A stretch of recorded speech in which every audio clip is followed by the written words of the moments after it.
Hollywood just flinched. Not because of a leaked tape. Not because of a lawsuit. But because someone finally said the quiet part, out loud. What if everything you were taught about success in Hollywood was backwards? What if fame isn't freedom, it's containment? And what if the biggest platforms don't put people on, they put people in place? Tonight, one name keeps circling the conversation: Katt Williams. Not yelling, not ranting, just pointing. And somehow, that's louder than any accusation. Because when Katt talks about Hollywood, he's not talking about talent. He's talking about leverage. About who gets protected, who gets processed, and who learns the price of asking the wrong questions. And then there's Teyana Taylor. Celebrated, applauded, elevated. But is that elevation, or is it alignment? And looming over all of it, Tyler Perry. Not as a villain, not as a savior, but as something far more powerful, a system. No proof, no confirmations, just patterns. And here's the uncomfortable part: if none of this is real, why does everyone get so nervous when it's mentioned? Stay with me, because this isn't gossip. It's the game nobody admits they are playing. Put too much pressure on Tyler Perry. You know what I mean? He ain't put nobody on. The people that been in his productions, they not famous. All of them could walk through the mall without security. The moment Katt Williams started circling this conversation, Hollywood didn't respond. And that was the response. Because in this industry, silence isn't absence. It's authority. People think power looks loud. It doesn't. Power looks calm, measured, unbothered. And when certain names come up and nobody rushes to deny anything, that's when insiders start paying attention. Because denial is cheap. Ignoring is expensive. Katt Williams wasn't naming names recklessly. He was describing a structure. A system where opportunity doesn't fall from the sky, it's granted, timed, and tracked. Where careers don't rise randomly. They are guided. And sometimes, guarded. That's where Teyana Taylor quietly re-enters the picture. To the public, her story looks inspirational. Multi-talented. Resilient. A woman who kept evolving. But insiders say evolution in Hollywood rarely happens without alignment. Because talent opens the door. Staying inside requires something else entirely. After her very public split, the narrative could have gone in 100 directions. Emotional interviews. Public breakdowns. Messy headlines. But that didn't happen. What happened instead was far more interesting. She moved forward, cleanly, strategically. No chaos. No bitterness. Just momentum.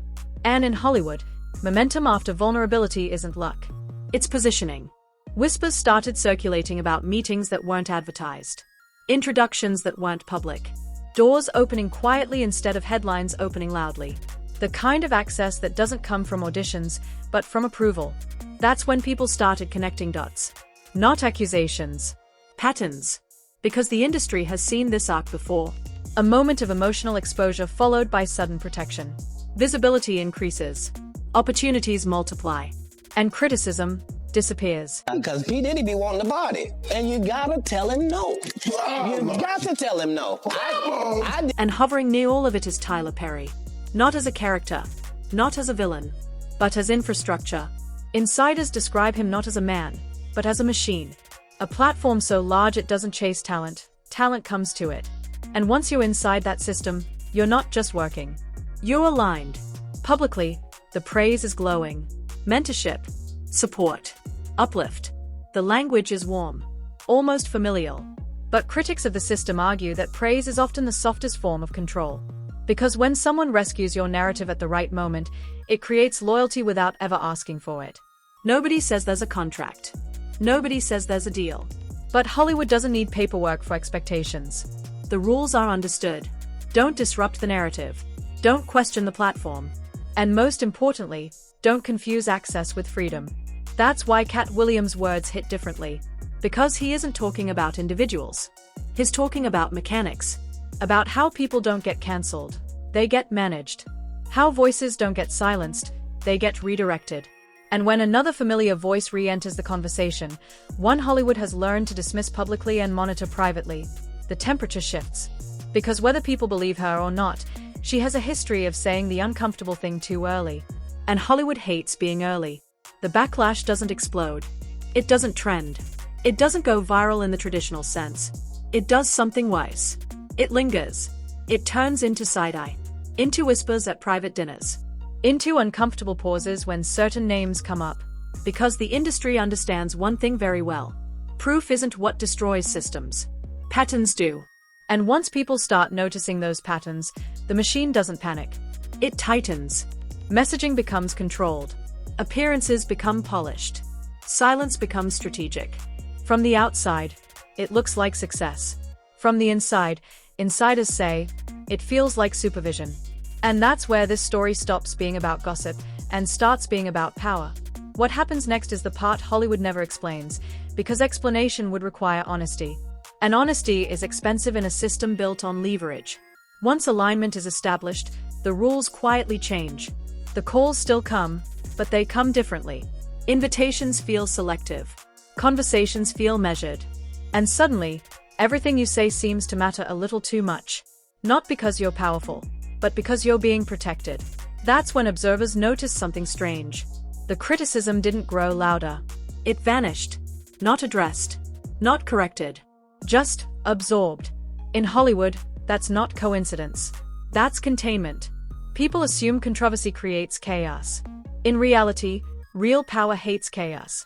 It prefers curated success stories that move fast enough to outrun uncomfortable questions. And that's exactly what started happening here.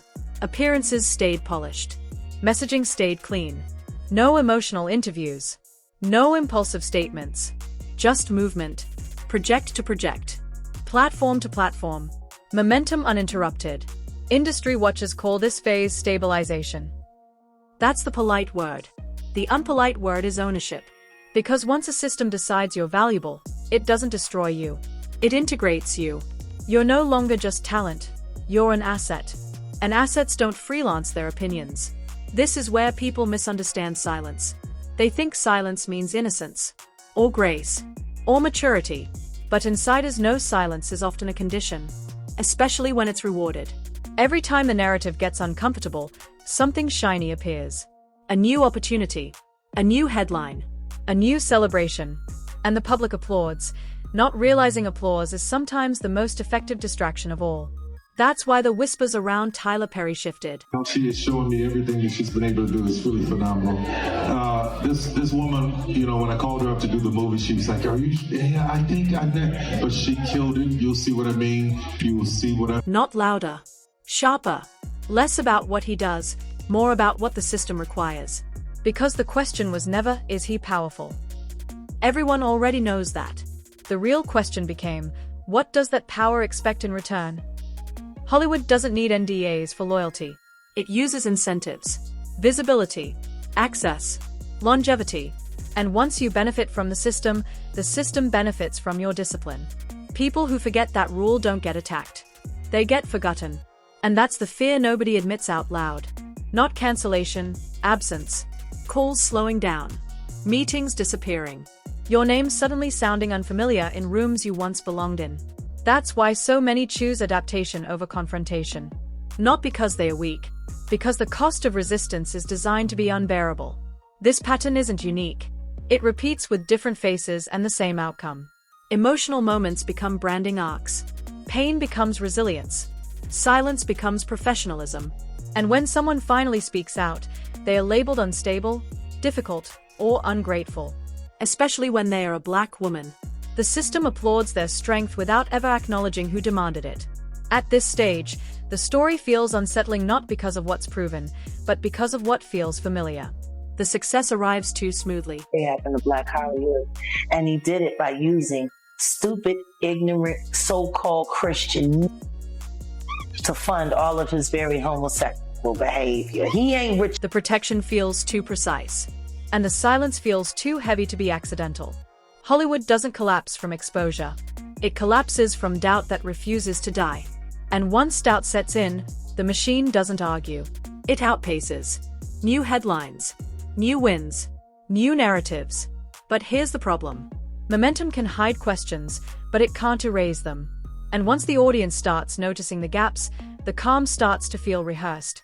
That's when the story stops being about individuals and becomes about survival inside a system that never forgets who owes it. By the time the industry reaches this stage, nothing looks wrong anymore. And that's the most dangerous part. No scandals.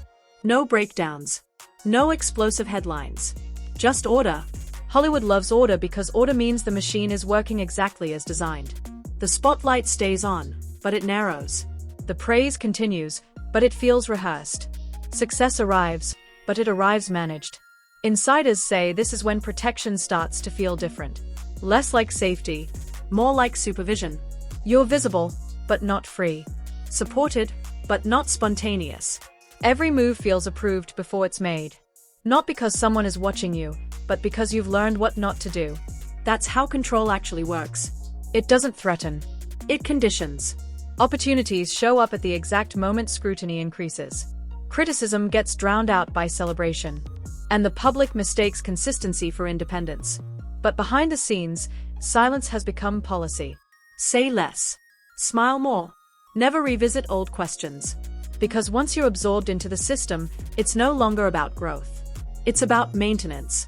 Observers say this is the phase where careers don't explode or collapse. They stabilize. And in Hollywood language, stabilization often means ownership has already been established. You're no longer just a voice. You're a brand. An asset. And assets don't speak freely. What makes this moment unsettling is how familiar it feels. Different faces. Same structure. A woman rises through vulnerability. Her pain gets reframed as resilience. Her silence gets praised as maturity. And slowly, her past becomes something she's discouraged from addressing. Not through threats, through incentives. Visibility expands when pressure builds. Applause gets louder when questions get sharper. And the public never realizes the celebration is doing the silencing. Insiders know the difference. Freedom is messy. Control looks polished. By now, the whispers aren't even about allegations anymore. They're about conditions. Who can speak? Who shouldn't? And who already learned what happens when you forget that rule? Hollywood doesn't blacklist people anymore. It just stops calling them. And when the calls stop, the silence becomes deafening. That's the real fear. Not losing fame, losing relevance. Being quietly removed from the conversation without ever being confronted. Because confrontation creates martyrs. Absence creates erasure. This is where survival starts to cost something deeper than money. Autonomy, identity, voice. Every compromise feels small at first. One decision framed as opportunity. One silence justified as professionalism. Until one day, the silence isn't a choice anymore. It's expectation. And that's the tragedy no one films. Not exposure. Not downfall. But adaptation so complete that the original voice disappears without a fight. The system doesn't need villains to function. It just needs people who benefit. And once benefits are tied to silence, the machine sustains itself effortlessly. That's why these stories don't end with explosions. They end with absorption. From the outside, it looks like success. From the inside, insiders say, it feels like a cage with velvet walls. And the most uncomfortable question isn't whether any allegation is true. It's whether the system would even allow the truth to matter. Because Hollywood doesn't fear exposure. It fears disruption. And disruption never comes from whispers. It comes from voices that refuse to stay managed. By the time the audience realizes that, the machine has already moved on, leaving behind applause, unanswered questions, and a silence that says more than any denial ever could. Now here's where you come in. Because this story doesn't end with answers. It ends with a choice. Do you believe this is all coincidence, or do you believe patterns don't repeat by accident? Think about it. Why do these conversations always feel familiar? Why do the same systems keep producing the same outcomes, different faces, same silence? And why does questioning power make people uncomfortable, even when no one is being accused of anything at all? This isn't about picking sides. It's about noticing the rules no one admits exist. If Hollywood really rewards freedom, why does silence pay so well? If success is pure talent, why does it come with conditions? And if none of this is real, then why does the industry always look nervous when these questions are asked? Drop your thoughts in the comments, not what you were told to think, but what you noticed. Have you seen this pattern before? Do you think adaptation is survival or surrender? And at what point does protection turn into control? If this conversation made you uncomfortable, that's probably the point. Discomfort is where truth usually hides. Like the video if you believe power should be questioned, even when it's popular. Subscribe if you want more stories that don't scream accusations, but quietly connect the dots everyone else avoids. And share this with someone who understands that the loudest scandals aren't always the most dangerous ones. Because the stories that matter most aren't the ones that explode. They are the ones that stabilize, get managed, and disappear without explanation. And remember, when power stops responding, it's not because it's innocent. It's because it already decided it didn't have to. Stay curious, stay uncomfortable, and stay watching.